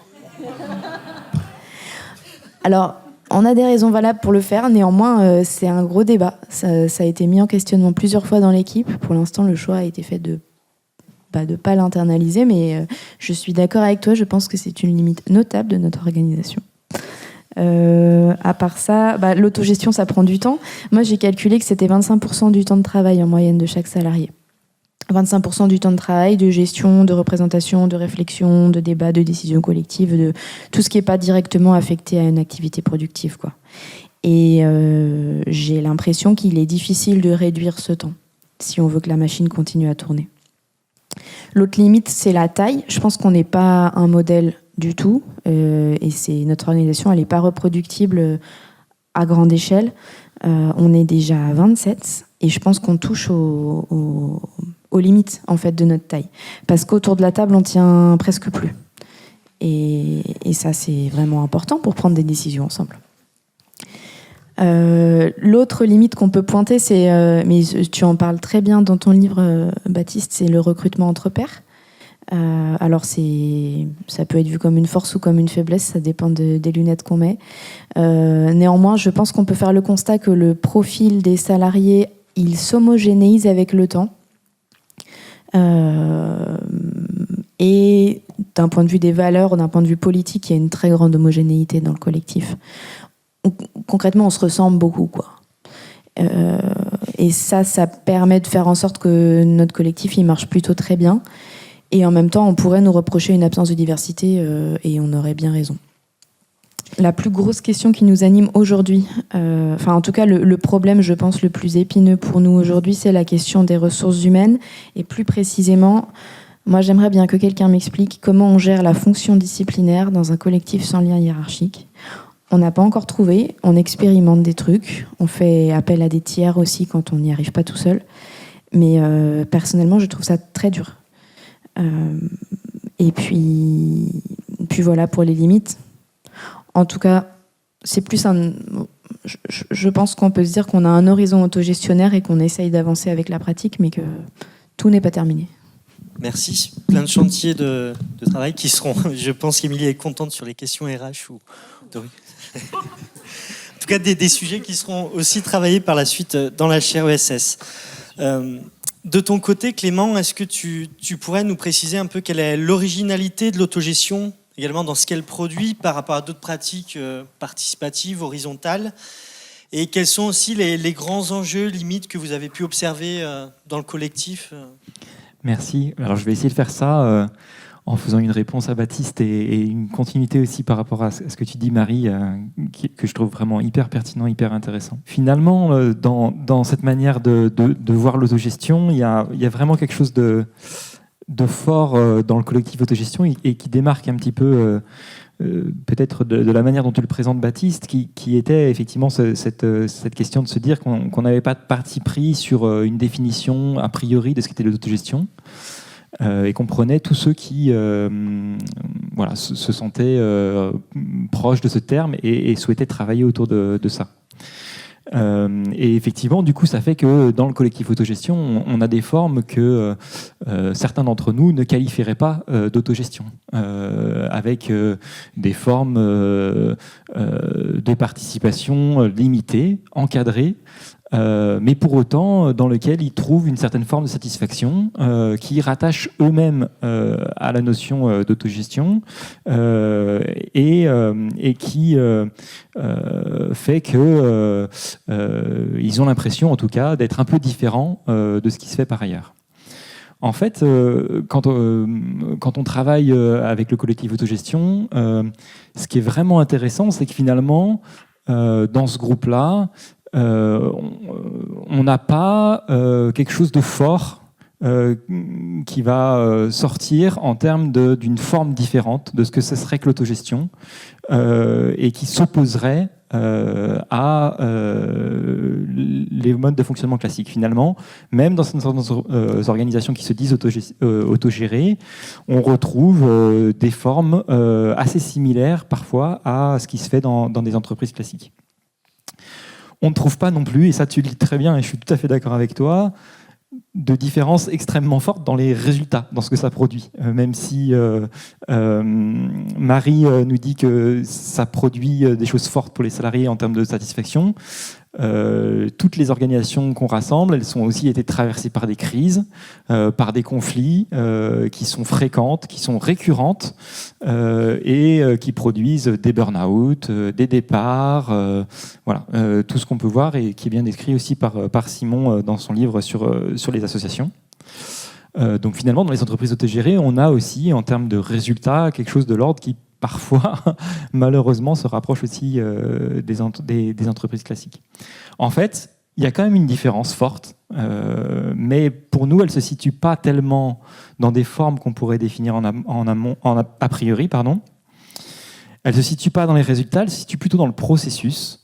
Ce qui nous semble très fort dans ce collectif autogestion et dans la manière dont il se rassemble et il réfléchit, c'est que les personnes du groupe ont en commun une volonté d'aller réfléchir de manière extrêmement réaliste, pas du tout en se mettant des voiles devant les yeux ou en se masquant les limites, mais de réfléchir de manière forte à des formes de différence qui peuvent s'instaurer entre les valeurs qu'on prône et la pratique. Pour faire un retour du coup à ce que tu disais, Baptiste, sur cette question du pouvoir, effectivement, le pouvoir, il est présent partout. Et même si finalement on va jusqu'à partager la propriété des moyens de production, on sait que le pouvoir va rester là. On sait que dans les entreprises autogérées, si on laisse libre cours à une réunion, eh bien, les hommes vont parler plus, ils vont couper la parole aux femmes. Voilà. Donc c'est pas parce qu'on est dans une organisation autogérée qu'on est protégé de rapports de force, de domination qui existent par ailleurs. Et donc l'enjeu, effectivement, il est d'arriver à travailler constamment cette différence qui peut s'instaurer progressivement entre l'idéal égalitaire qu'on souhaite mettre en place et la pratique qui va, de manière générale, toujours s'en éloigner, d'arriver à mettre en lumière cette différence-là et de constamment la retravailler, ce qui ne veut pas dire qu'on va réussir toujours à la traiter complètement, mais on a conscience de ça, et ce que dit Marie sur le ménage, voilà, le traduit finalement très bien.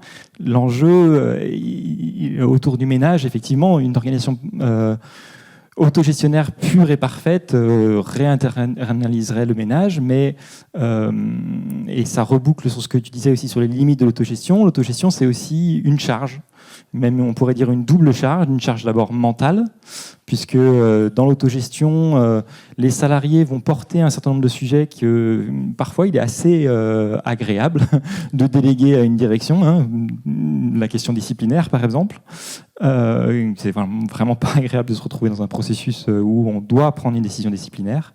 Bon, c'est pas toujours agréable non plus, hein, je te l'accorde bien volontiers, de se retrouver réceptionnaire d'une décision par ailleurs disciplinaire à son encontre. Hein.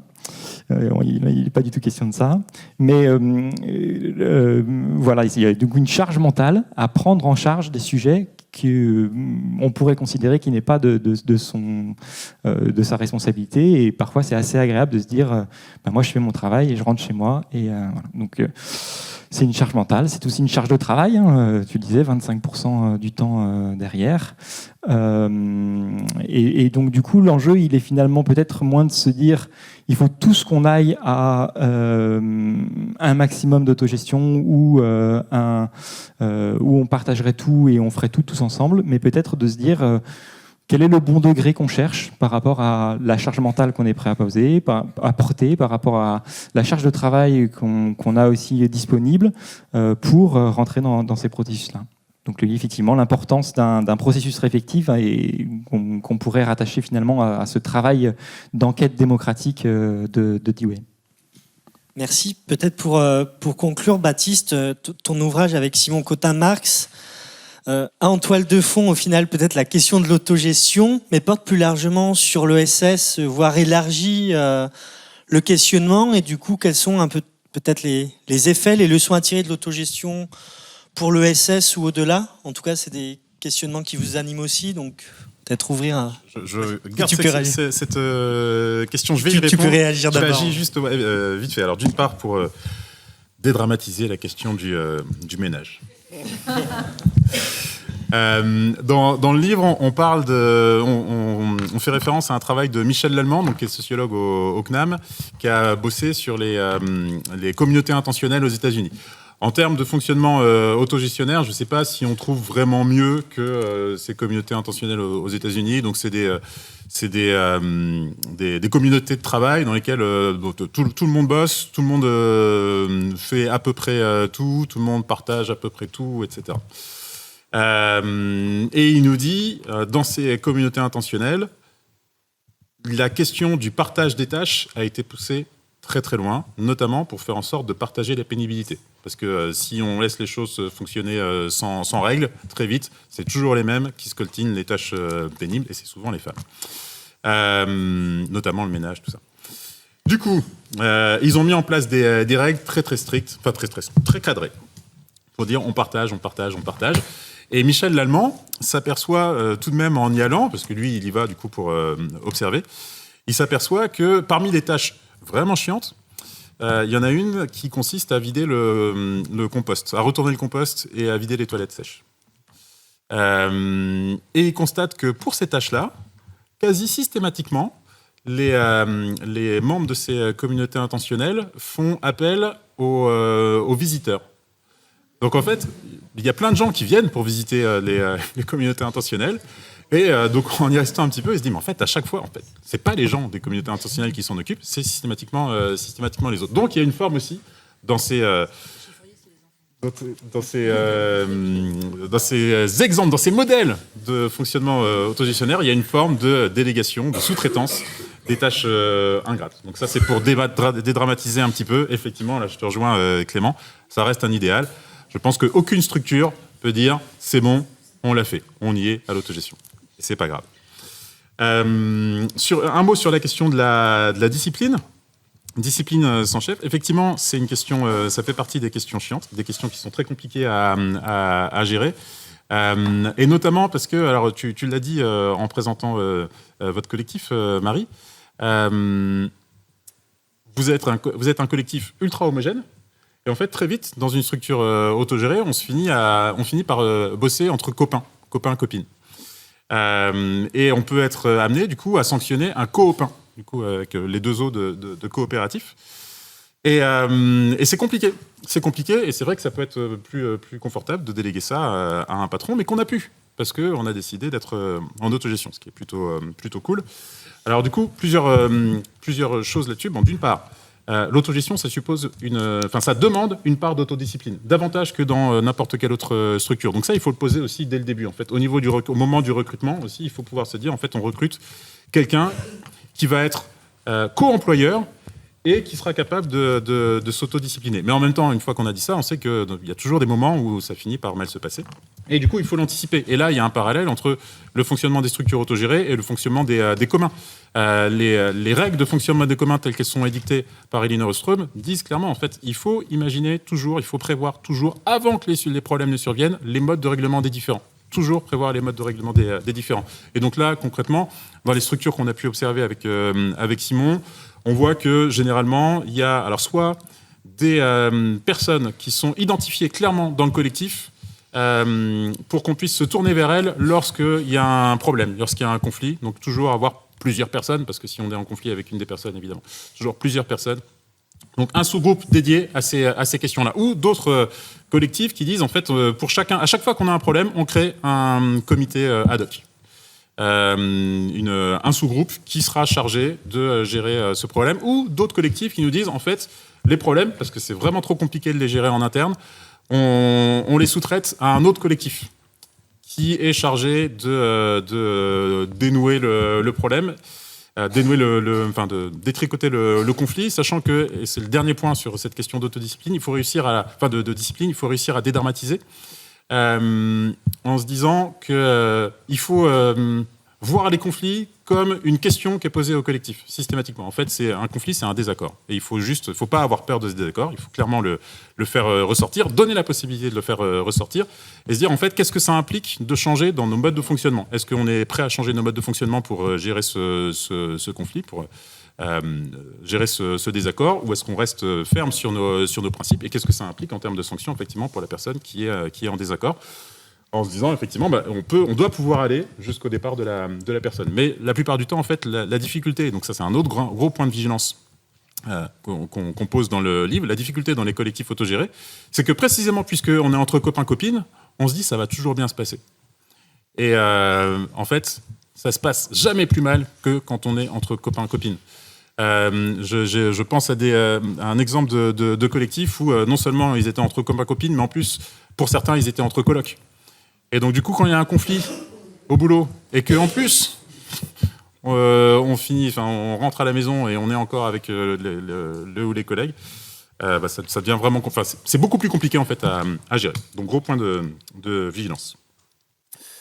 Et du coup, sur ce que ça donne l'autogestion, donc très rapidement, alors, aussi pour rebondir sur ce que disait Marie, ça donne des salariés qui sont effectivement plus contents, dans le sens où on découvre un autre mode de fonctionnement quand on est en autogestion. Alors je parle d'expérience parce que du coup avant d'enseigner, j'ai bossé dans une coopérative autogérée. On découvre un autre mode de fonctionnement et c'est vraiment génial. Par contre, du coup, ça crée des salariés contents, mais j'ai tendance à dire aussi ça crée des salariés qui sont inadaptés pour le travail après.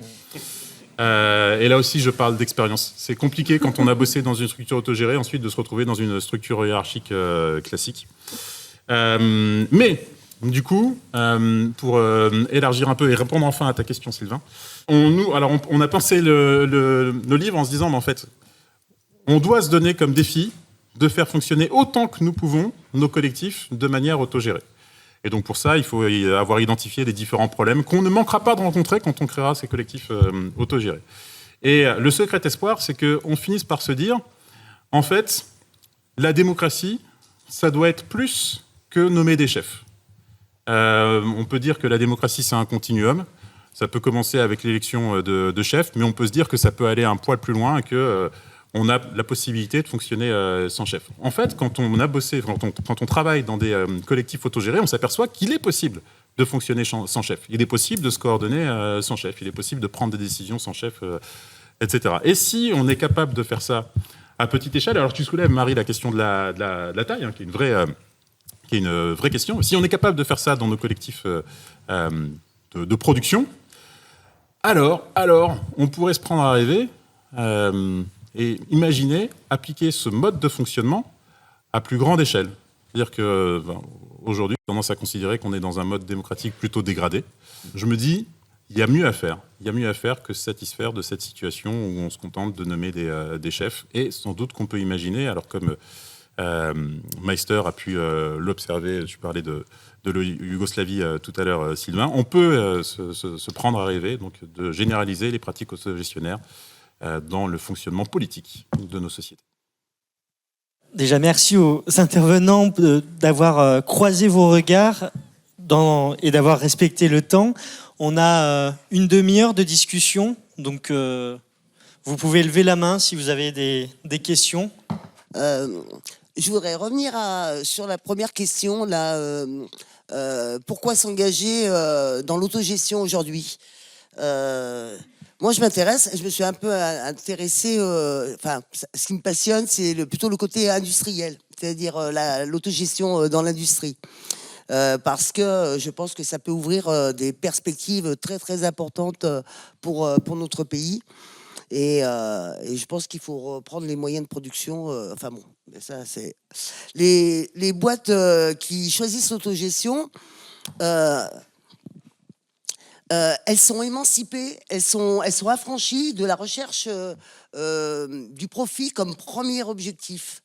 Et tout cet argent, c'est en plus les gens qui travaillent connaissent leur métier, savent où est-ce qu'il faut investir.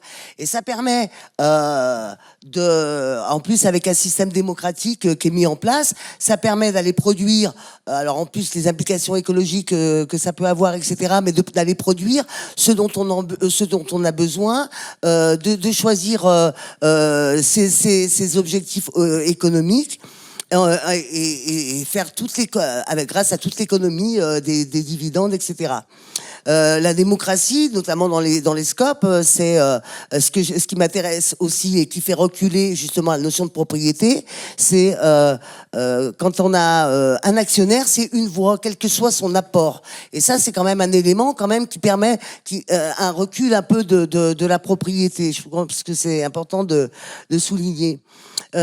Ce qu'on a constaté aussi, c'est que les boîtes qui choisissent l'autogestion se portent facilement solidaires avec les autres boîtes. Et c'est la possibilité de créer des filières complètes d'autogestion. En tout cas, ça permet d'envisager ces perspectives. Et là, quand on a des filières complètes, que ce soit par exemple agriculture, agroalimentaire, distribution, enfin voilà, ça ouvre quand même des perspectives qui sont très intéressantes. Et puis, ce que je retiens de ce que vous dites, c'est que c'est vivant la démocratie et que c'est pas arrêté. Hein. Au début, il y a beaucoup d'entreprises, par exemple, qui passent en SCOP, par exemple, qui c'est simplement pour sauver l'emploi. Alors, quand on est à ce niveau-là, on n'a pas toujours l'investissement au départ d'être dans l'autogestion. Et puis c'est pour ça qu'on peut se perdre avec ces systèmes de chefs où on attend la hiérarchie de l'autre. Voilà. Mais ça, on parlait de la librairie des volcans. Apparemment, c'était pas comme ça au début. Ils ont dû se perdre. Ils sont en train d'essayer de trouver leur solution. Moi, je voudrais parler je vous donne un exemple. Au lieu de distribution, c'était la CED, la CGT. Ils reprennent la SCOP. Enfin, ils se montent en SCOP. Aujourd'hui, il y a un blocage aussi au niveau des actionnaires, enfin des sociétaires. C'est-à-dire que ceux qui étaient à l'initiative de la lutte, ils considèrent que ceux qui arrivent, ils n'ont pas fait la lutte. Alors donc, ils n'ont pas le droit d'être sociétaires. Alors ce qu'ils ont fait, c'est qu'ils ont gardé le syndicat. Et c'est au syndicat que du coup, tout le monde peut y accéder, et c'est par le syndicat que ces discussions arrivent pour dire, non, à ce moment-là, t'es un patron comme les autres et t'es pas autogestionnaire. Enfin voilà, c'est pour voilà, merci. Déjà, je voulais dire que c'était réjouissant de vous écouter tous ensemble à la tribune pour vous connaître individuellement. Moi, je voulais vous échanger un petit peu, en tout cas, sur la question, le mot que vous n'avez absolument pas prononcé ce soir. Je trouve ça intéressant, de gouvernance partagée. Moi, j'avais envie de challenger. Alors, c'est peut-être l'objet d'un autre mardi de l'ESS potentiel, mais le socle, enfin la culture de l'autogestion et ce socle commun avec moi. Donc, je suis une praticienne de la gouvernance partagée, je suis pétrie de culture de l'autogestion, avec un certain nombre de différences. Ça marche plus, mais c'est pas grave.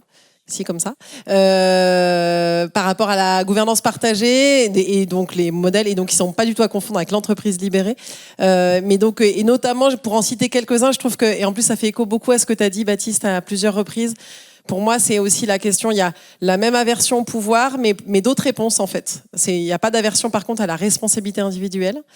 Il y a aussi une recherche d'efficacité qui est forte, en tout cas que moi je trouve vraiment intéressante. Beaucoup de processus et de méthodes pour justement, avec cette notion d'efficacité, ça m'a aussi vachement intéressé quand Lalpil tu disais qu'il y avait 25% de temps de travail qui était dédié à la partie. Je trouve que c'est une vraie question quand même, le temps de travail dédié à la pratique de la vie coopérative ou de la vie collective, ou etc. C'est pas possible dans toutes les entreprises et pour autant c'est pas pour autant des modes dégradés. Donc je trouve intéressant la question de l'efficacité, la question de la responsabilité individuelle, si les redevabilités, les périmètres de décision et de l'attitude sont clairs. Et puis peut-être aussi la question des méthodes de régulation collective, des comportements relationnels qu'on peut développer dans une organisation en gouvernance partagée avec une attention particulière là-dessus. Voilà, c'était plus pour lancer un peu la question sur ça. C'est peut-être un débat en soi, j'en ai conscience. On va prendre une autre question. Je voudrais revenir sur ce que disait la personne devant tout à l'heure sur la place des syndicats dans ce genre d'organisation. voir un peu comment ça se passait. Pour avoir tenté dans une organisation syndicale de proposer dans un congrès la suppression des chefs, alors moi je suis dans la fonction publique, hein, c'était les chefs d'établissement dans les établissements scolaires, on a même eu une sorte de frein de la part de certains syndicalistes sur le fait de la disparition des chefs, et il y a eu une petite peur de la disparition de la place du syndicat, puisqu'il n'y a plus de chef, il n'y a plus besoin de syndicat en quelque sorte, donc on n'a plus besoin de nous, donc qu'est-ce qu'on va devenir en quelque sorte. Et puis je voudrais aussi rebondir sur ce qu'a dit Baptiste à la fin sur l'ouverture politique. Il y a un livre qui est sorti ou qui va sortir sur l'Amérique ou la gauche de Bernie Sanders, qui a été écrit par un sociologue de Lyon 2, qui fait référence à une étude d'une commune, d'une ville en Nouvelle-Angleterre, dans le Vermont plus précisément, et qui justement tourne autour de ça, des coopératives dans la société, le fait que au niveau de la ville, des villes dans le Vermont, dans la Nouvelle-Angleterre, il y a aussi des choix d'autogestion municipale et ainsi de suite. Donc je voudrais savoir un peu s'il y a aussi des choses à dire là-dessus. Merci. Je pense qu'on a plein de points de débat, donc je ne sais pas qui veut se lancer. Alors, j'ai noté plusieurs choses qui vont me permettre de rebondir sur les différentes questions, peut-être pas sur l'ensemble des problématiques soulevées. Un mot sur les scopes qui deviennent scopes par hasard. Ça a été le cas des volcans. On parle là beaucoup de Duralex. Il y a comme meilleur exemple sans doute Scopti, donc les anciennes tisanes l'éléphant, qui se sont transformés en scope par hasard.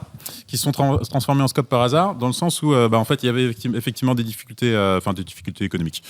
Une volonté de vendre de la part du propriétaire. Les salariés refusent l'abandon de leur structure et voient que la seule option, en fait, l'option la plus simple, c'est la scope. Et à l'arrivée, ils ont réussi assez facilement, j'allais dire, mais non. Ils ont réussi à s'acculturer au fonctionnement coopératif. Donc c'est un modèle pour le coup, mais c'est pas toujours comme ça que ça se passe.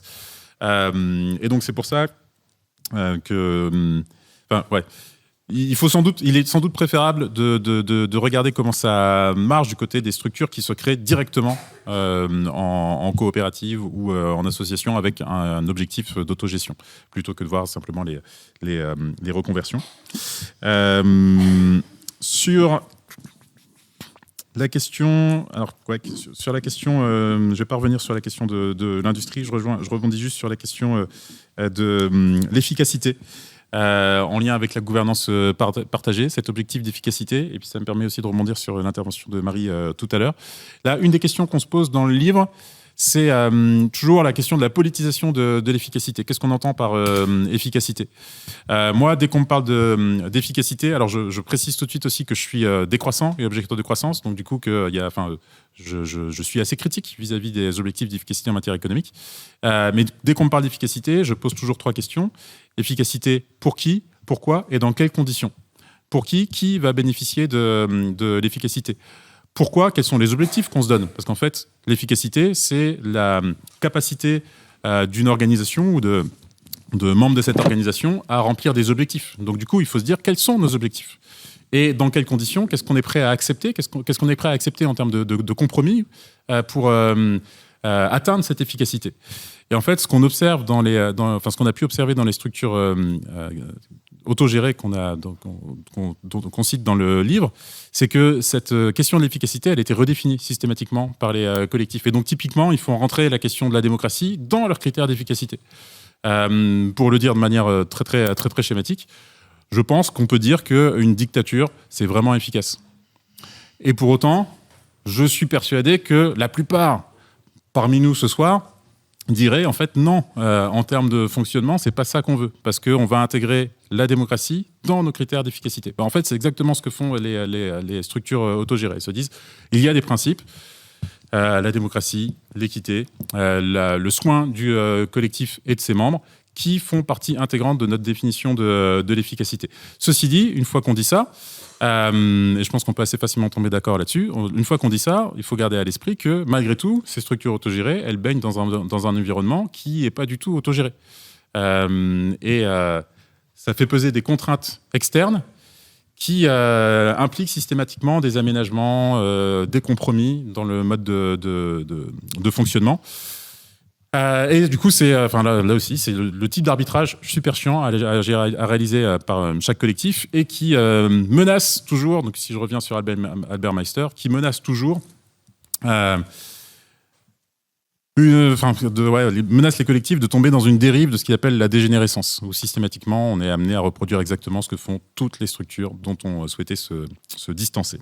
Alors juste, j'en profite, en fait Meister, en Yougoslavie, la propriété elle était publique, hein. Il n'y avait pas de propriété privée, il n'y avait pas de propriété collective, c'était une propriété collective publique et ça résout quand même pas mal de problèmes en fait, l'air de rien. Il y avait, c'était... Alors après, bon voilà, j'en profite comme tu as reparlé de Meister, la Yougoslavie, c'était quand même pas mal ce qui s'est passé à ce moment-là. Juste sur la question, il me semble que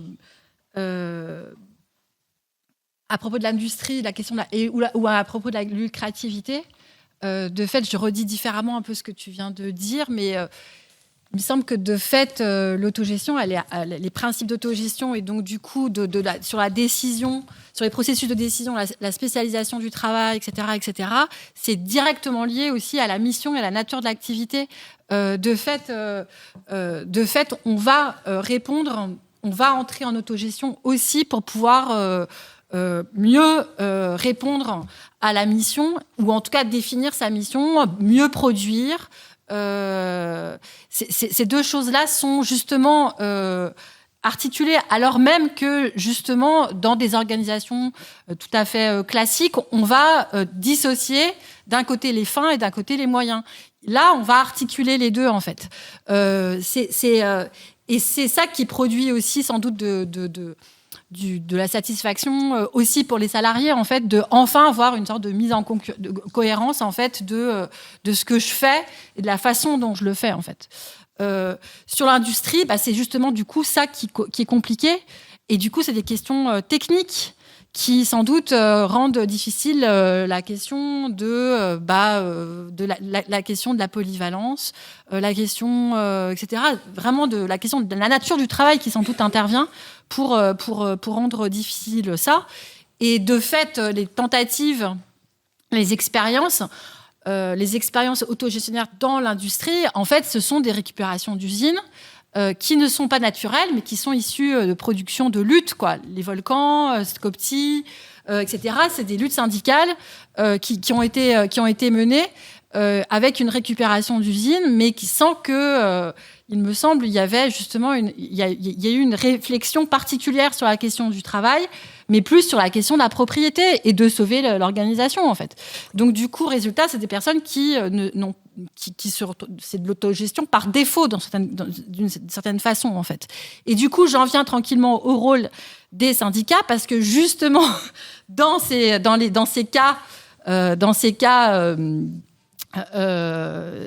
célèbres, de fait, et du coup, Skopje, moi, j'aurais une vision un peu plus nuancée, parce que de fait, Skopje, la hiérarchie, on l'a vu avec les étudiants il n'y a pas très longtemps, de fait, la hiérarchie dans l'organisation, la structuration de l'organisation, elle coïncide beaucoup avec la hiérarchie syndicale, en fait. Donc du coup, on peut retrouver des échelles, bizarrement, c'est à peu près la même chose, je ne nommerai pas le syndicat, mais de fait, on a une... Donc de fait, il y a une logique là. La question de l'articulation entre l'autogestion et alors, les syndicats, ou en tout cas la question de la représentation des salariés, ou la question de la représentation des salariés par des normes qui ne sont pas produites par l'organisation, mais qui sont produites par des références nationales, collectives, eh bien, effectivement, c'est une question qui, à mon avis, est cruciale, qui est difficile. Ça repose un peu la question de la discipline. On rigolait parce qu'il y avait une thèse qui avait commencé débuté sur cette question-là. Mais de fait, ça oblige les organisations, à mon avis, à réfléchir à cette question de la représentation. Même en autogestion, en fait, il faut poser cette question-là parce que, de fait, les organisations autogestionnaires, elles s'inscrivent dans un espace institutionnel et réglementaire. Elles ne peuvent pas s'extraire de la société dans laquelle elles sont. Et inversement, ça pose une question cruciale concernant les syndicats qui, de fait, ou en tout cas certains syndicats, parce que il existe des syndicats autogestionnaires, pas tous, mais en tout cas les syndicats les plus puissants, etc., effectivement reproduisent une logique du dialogue social institué, suivant une certaine logique, mais là, on est clairement, à mon avis, sur une tension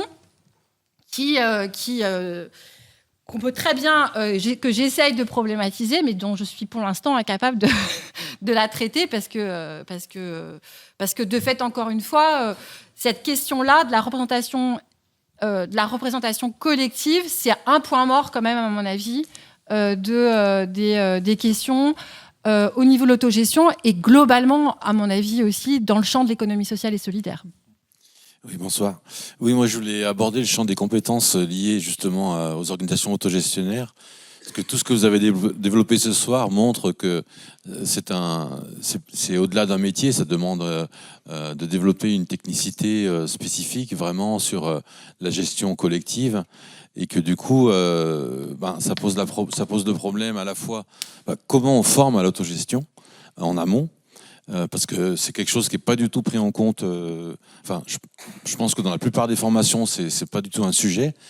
Et tout l'appareil de formation, on va dire officiel, souvent ne prend pas en compte aussi ces compétences comme étant vraiment des compétences professionnelles. C'est très difficile parfois de les faire reconnaître dans le financement même des formations. C'est pas considéré comme des champs de compétences qui sont vraiment dans le champ du travail. Or, on voit bien que dans ces organisations-là, c'est essentiel. Si les membres ne développent pas ces compétences, l'organisation ne peut pas fonctionner, quoi. Donc, c'est souvent ces organisations autogestionnaires doivent prendre en charge elles-mêmes cette formation qui ajoute à nouveau un poids dans leur fonctionnement, voire même du temps, justement, qui est consacré à ça. Donc, j'aimerais bien avoir votre éclairage là-dessus sur le développement des compétences autogestionnaires. Bonsoir. Je vais essayer de rebondir sur un de vos propos, Baptiste Milando, pour vous poser une question, Marie Verdier, assez concrète. Vous avez parlé à un moment du fait que définir où l'autogestion s'arrête. Par défaut, on imagine qu'elle s'arrête là où l'organisation s'arrête elle-même. Donc, je voulais vous poser la question concrètement, parce que je reprends cet exemple que vous avez utilisé. Comment vous êtes perçu, par exemple, par la préfecture du Rhône quand vous allez en réunion et que, par exemple, il y a une personne différente qui se présente, que vous n'avez pas toujours le même représentant, pour le coup. Et comment vous le gérez si jamais c'est un peu mal pris, parce que, préfecture, on imagine difficilement moins hiérarchique comme structure. Merci. On va prendre une dernière question. Je voulais poser une question par rapport à la valorisation, à la valeur symbolique ou matérielle du travail, parce que ce qui me fait venir à ça, c'est que vous avez parlé de la sous-traitance, notamment, pour situer d'où je parle. Je travaille sur la sous-traitance du nettoyage, notamment depuis des perspectives féministes. Et donc, je me suis questionnée sur deux moments. Vous avez parlé de la sous-traitance du nettoyage et puis de la sous-traitance de la gestion des conflits. L'un posait problème, l'autre non. Et ce qui a raccordé également avec la troisième dimension que Baptiste vous avez citée, la troisième dimension de l'autogestion, le refus des oppressions, le fait qu'on délègue, qu'on peut être amené à déléguer aux subalternes les tâches, notamment les tâches de reproduction, les tâches de care. Et donc je me posais la question dans ce qu'on sous-traite ou ce qu'on sous-traite pas, où se situe la question de la valeur, c'est-à-dire et notamment, si on réencastre aussi tous les questionnements qu'on a eus ce soir à l'aune de la crise écologique, des tâches et des activités qui font tenir notre monde. Donc, depuis les perspectives féministes, on a appelé ça les tâches de care, les tâches reproductives, l'entretien, se nourrir, nourrir, élever les enfants, etc. Quelle est la place, en tout cas dans votre réflexion, pour la question de la valeur symbolique et matérielle, puisque moi, finalement, une des pistes que j'entrevois depuis mon travail, si j'interroge l'autogestion à l'aune des perspectives féministes, c'est que je me dis, est-ce que finalement, c'est si grave, j'ai provoqué de sous-traiter la femme de ménage? De mon point de vue personnel, non, à partir du moment où on revalorise son travail. C'est-à-dire que la femme de ménage, est-ce qu'on la payerait pas finalement 100 €, 200 € la journée pour faire une heure et demie de nettoyage? Est-ce que finalement on ne peut pas atteindre des formes de justice, refuser des formes d'oppression en allant revaloriser les tâches de care? Voilà. Moi, c'est une des pistes, mais j'imagine que vous en avez d'autres et ça m'intéresse grandement. C'est hyper pertinent ce que tu viens de dire. Je sais pas quoi répondre, si ce n'est simplement que je pense qu'il y a quand même une petite différence. Là où je parlais de tentative d'externalisation du recours à la médiation RH, c'est que je pense que sur cette fonction-là, il y a vraiment un intérêt à ce qu'elle soit extérieure au collectif. C'est pas une question de valeur. Enfin, en tout cas, moi, je n'y mettais pas une question d'une valeur qui serait supérieure à celle du ménage. L'autre truc que je voulais préciser, c'est qu'on est une association composée à 95% de femmes. Notre travail, c'est du care, et notamment, on a toute une section. C'est aussi pour ça que les collègues se sont opposés à ce qu'on internalise le ménage. On a tout un pôle qui est le traitement des situations d'incurie dans le logement. Concrètement, mes collègues, elles passent leur journée les mains dans la merde à nettoyer les logements des personnes qui sont avec des troubles psy sur des situations d'incurie. Et elles n'ont pas envie de se récolter le ménage de l'Alpil en plus, et on l'entend aussi. Donc ça, c'était sur la question de la valeur. La préfecture, nos relations sont pas du tout au beau fixe en ce moment, donc c'est peut-être pas le meilleur exemple à prendre. Mais c'est un truc qui nous est renvoyé dans les dents constamment. On comprend pas qui est le chef, on n'a pas d'interlocuteur dédié, et c'est surtout la préfecture qui nous renvoie ça. Mais c'est rigolo parce que c'est aussi l'ensemble des autres acteurs associatifs de notre environnement, quoi. C'est un discours assez général enfin, c'est un reproche. Oui, c'est un reproche assez général qu'on nous fait. Comment on le gère? Alors, il y a quand même des interlocuteurs qui sont en fonction des missions, en fonction des projets. Les interlocuteurs, ils bougent pas tout le temps. C'est sur la prévention des expulsions locatives. Dalila, ici présente, c'est la figure de l'Alpil. Sur la lutte contre l'habitat indigne, ça sera Barbara qui sera la figure de la métropole. Donc on a quand même des référents interlocuteurs. Et puis on essaye de communiquer au maximum. On fait des schémas, on fait des dessins, on leur donne le truc de regarder. C'est comme ça que ça fonctionne. Je suis pas sûre que ce soit très bien compris, mais je pense que notre compétence... Et je pense qu'on est suffisamment utile au pouvoir public pour qu'ils s'assoient sur cette petite bizarrerie fantaisiste qu'on leur met sous le nez et qui continuent de nous utiliser pour faire le boulot. Et sur la question des syndicats, merci de l'avoir posée. Moi, j'ai l'impression qu'elle est très très absente dans notre organisation et qu'après 45 ans d'existence, on commence à peine à se poser cette question. Ça m'évoque plusieurs trucs. On n'a pas de comité social et économique. À chaque fois qu'on a essayé d'en élire un, il n'y avait pas de candidat, donc PV de carence. D'ailleurs, on s'est mis à en élire très très tardivement parce qu'on se disait qu'il fallait peut-être s'aligner avec le droit du travail. Et parce qu'on n'arrivait pas à le penser, ce truc. Comment est-ce que le représentant des salariés va dialoguer avec le représentant du patron dans une structure non hiérarchique? Ça rentrait pas dans notre tête. Après, on a quand même fortement structuré la fonction employeur depuis 2-3 ans, et donc on s'est retrouvé à adhérer à un syndicat patronal pour pomper leurs ressources.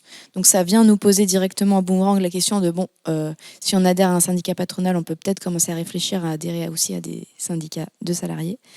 Et je pense que peut-être que c'est une digression, mais l'expérience de la réforme des retraites et de la forte mobilisation qui a été liée à cette réforme, dans laquelle on a été quand même un certain nombre de salariés à être bien engagés. Ça a été un moment important dans la réflexion sur la pertinence de se syndiquer, parce qu'on s'est rendu compte qu'on avait besoin d'espace où on pouvait rencontrer des professionnels de notre secteur. Alors certes, qui ne fonctionnaient pas du tout en autogestion, mais un besoin de se retrouver ensemble pour parler, pas tant de notre rapport avec notre hiérarchie directe, mais plus des contraintes extérieures de nos boulots et de ce que ça vient provoquer dans le quotidien de travail Voilà, donc on est loin d'avoir terminé de réfléchir à ce sujet. Je pense que la question, elle commence à peine à se poser pour nous. Merci pour toutes vos questions et remarques vraiment très intéressantes. Je commencerai peut-être par un petit retour à la précédente salve de ta question, Jeanne, sur la gouvernance partagée. Ce qui est assez intéressant dans le collectif autogestion, c'est qu'on avait des gens de plein d'horizons. On avait des gens qui venaient de la gouvernance partagée, on avait des gens qui venaient de l'éducation populaire, qui faisaient même la précision de l'éducation populaire politique. On avait des gens qui se définissaient comme étant d'entreprises libérées, des gens qui se définissaient comme venant de la sociocratie, de l'holacratie, de l'intelligence collective, de l'autogestion ou du monde des coopératives. Quand on parle de gouvernance partagée, dans ce milieu-là, ça fait forcément un peu de crainte, parce que la gouvernance partagée, comme l'a bien dit Baptiste, ça renvoie à ces formes de management participatif, comme l'entreprise libérée, comme l'holacratie, voilà. Donc des formes qui sont mises en place par le management, qui sont à la main du management, qui peut du coup effectivement les ouvrir et les fermer au moment où il le souhaite. Et que du coup, au risque de dégénérescence autocratique ou se double un deuxième risque, qui est un risque d'instrumentalisation. C'est-à-dire que ces formes-là peuvent être aussi un moyen de mettre en place des formes de domination dites douces, qui passent par la mise en scène d'espaces de participation dans lesquels on demande l'avis des salariés, alors que les modalités de décision, les modalités de fonctionnement ne changent pas et restent très centralisées, avec également des modes de répartition de la valeur produite qui sont fortement inégalitaires. Donc du coup, effectivement, il y a derrière toutes ces modalités-là, souvent cette crainte-là. Pour autant, ce qui est extrêmement intéressant dans ce collectif, c'est qu'on se rend compte que les outils qui sont utilisés, ils ne sont pas cloisonnés. Et à tel point qu'on n'est plus même en mesure de retracer d'où vient un outil qui peut prendre différents noms dans différents endroits, mais dont on retrouve des principes forts et communs. Et notamment, c'est le cas dans tous ces outils, toutes ces formes-là, elles ont toutes des outils un petit peu différents, mais voilà, qui se regroupent autour de ces modalités d'analyse de situation-problème. Comment est-ce qu'on part d'une situation, qu'on l'analyse et qu'on en tire des solutions pour essayer d'évoluer. Voilà. Donc c'est pas encore une fois pas une garantie que un vrai processus réflexif soit mis en place, puisque c'est des formes qui peuvent être vraiment détournées, et ça dépend évidemment très fortement de la manière dont on le met en place. Mais quand même, on voit que au-delà de cette frontière un peu forte entre d'un côté des formes de participation managériale et des formes de participation qui sont portées par les collectifs, on a quand même aussi des formes de porosité entre ces éléments-là, qu'on peut entamer une discussion et que cette discussion, elle est intéressante à la fois pour ces formes de management participatif qui peuvent s'inspirer de démarches, disons, plus poussées en matière de participation, mais elles sont aussi intéressantes, je pense, pour les formes les plus poussées comme l'autogestion, parce que ça prémunit plus fortement peut-être d'une croyance que notre modèle serait le bon, et qu'il faudrait juste l'appliquer, et qu'en l'appliquant des recettes prédéfinies, on arriverait à avoir une forme intéressante. Peut-être aussi ta question, Jean-Luc, sur cette technicité. Là, je te remercie beaucoup de l'avoir posée, parce que ça me permet de revenir sur un point qu'on avait prévu de dire avec Émilie et que j'ai oublié de citer, donc ça évitera qu'elle m'engueule tout à l'heure. Qui est effectivement une autre des limites qu'on a beaucoup constatées dans les groupes autogérés, qui vient d'une forme d'élitisme liée à effectivement toutes ces compétences-là, dont tu as bien raison on sous-estime l'importance parce qu'on les renvoie à des formes de savoir-être, alors qu'en fait, c'est vraiment des formes apprises qui proviennent d'un parcours et qui ont la caractéristique d'être très inégalement réparties.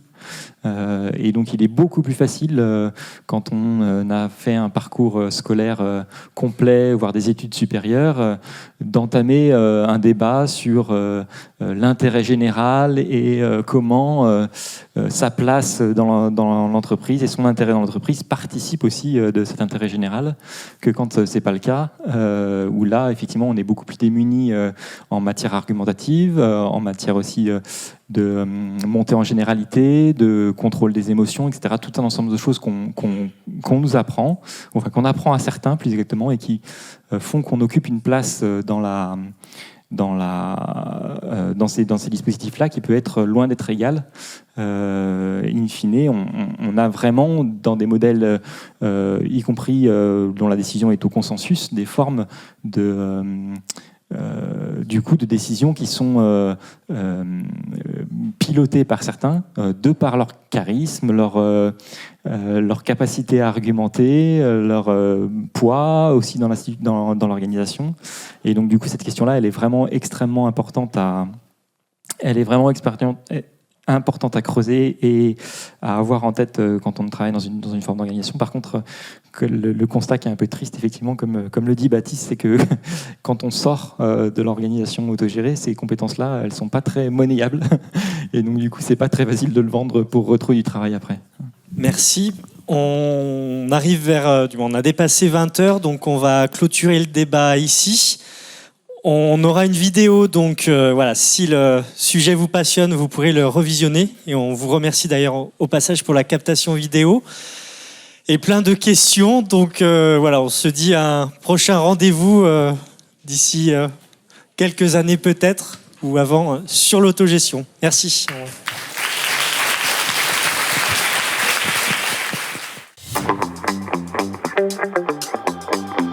Thank you.